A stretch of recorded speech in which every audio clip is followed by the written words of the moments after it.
Terima kasih Anda masih bersama kami pemirsa, dan saya masih bersama dengan Wakil Ketua Komisi 12 DPR RI Sugeng Suparwoto. Mas Sugeng, saya membaca keterangan pers yang dikeluarkan oleh Kejaksaan Agung tertanggal 25 Februari 2025. Ada satu poin yang penting, ingin bertanya juga.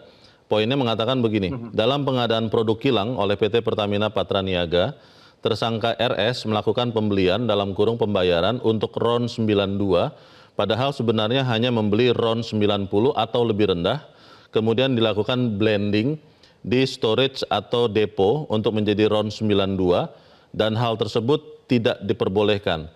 Kemarin Pertamina Patraniaga juga mengatakan tidak ada pengoplosan, tapi hanya penambahan zat aditif sebetulnya untuk meningkatkan performa atau kinerja mesin.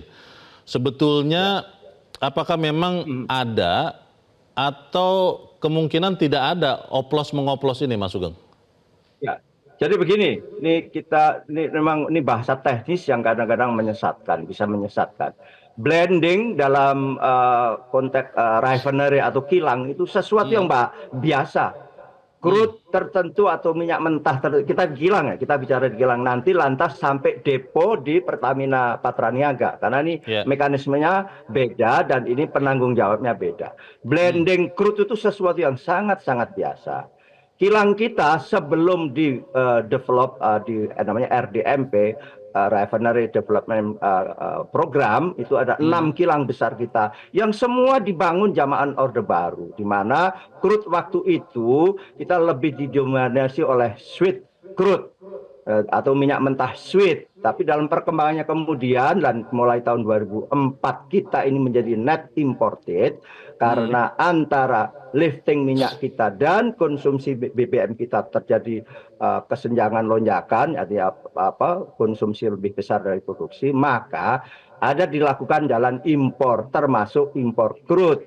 Nah, di sisi lain, karena kemampuan mengolah kilang kita terbatas, volumenya ya termasuk di mana konsumsi, maka dalam impor itu impor 2 jenis, baik minyak mentah kita juga impor, produk kita juga impor. Nah, impor itulah yang ada di Pertamina Patraniaga. Jadi dia dalam pengadaan itu melalui 2 cara, dari disuplai dari kilang dan juga impor produk. Tetapi menurut keterangan Pertamina kemarin jelas, apa yang ada di depo itu, di depo penampungan, itu adalah sesuai RON yang memang dibutuhkan. Kalau RON 90 ya RON 90, RON 92 ya RON 92. Ditambah aditif itu yang namanya brand after chemical, itu memang dari Amerika ini, itu untuk meningkatkan kualitas justru. Dalam istilahnya kemarin secara teknis dijelaskan. Nah, kemungkinan blending dan itu dalam praktek yang sangat wajar dari seluruh dunia adalah di kilang. Karena seperti tadi, kilang kita seperti apa? Misalnya sekarang isu yang sering muncul, minyak Rusia atau minyak mentah Rusia itu murah. Yang kita sering sebut itu karena dan sebagainya. Maka kenapa kita tidak? Betul, Indonesia juga memperluas sumber pasokan crude. Tetapi ingat, dari masing-masing negara berbeda-beda. Sumurnya pun beda, sumur tuh spesifika tuh jenis crude-nya beda-beda. Sedangkan kita sebagian besar waktu itu adalah kilang kita disiapkan untuk sweet crude. Dan kenapa?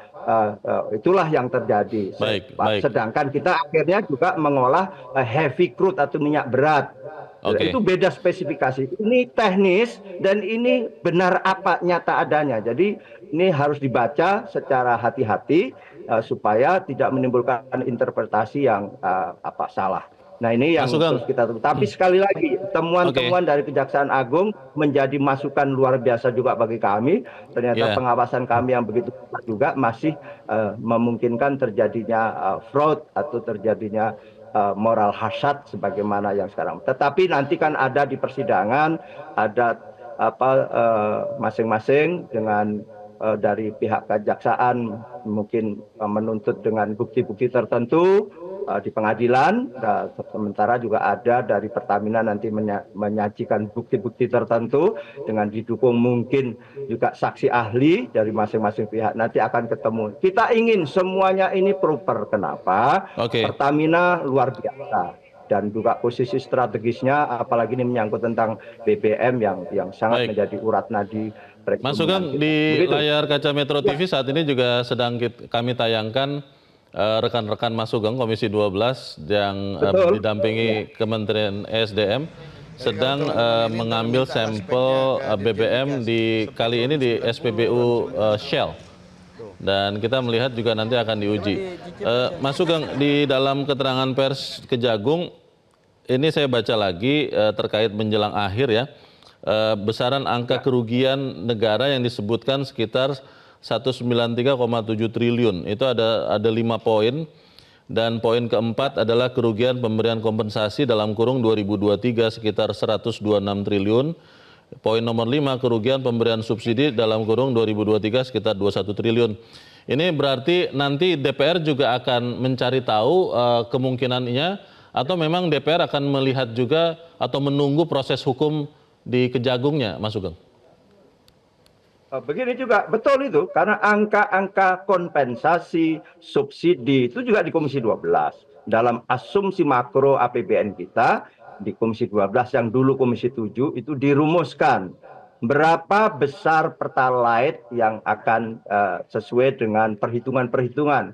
Ada perhitungan-perhitungan dari Pertamina, ada perhitungan-perhitungan dari ESDM, ada perhitungan dari institusi. Nah, di situ kita hitung berapa juta kiloliter di APBN tahun 2024 misalnya, kurang lebih 34 juta. Waktu kita terbatas dan tentunya kita mendukung bagaimana upaya DPR juga untuk membantu memperjelas kondisi yang ada. Terima kasih Mas Sugeng Suparwoto, Wakil Ketua Komisi 12 DPR sudah mencerahkan kami. Selamat pagi, Mas Sugeng.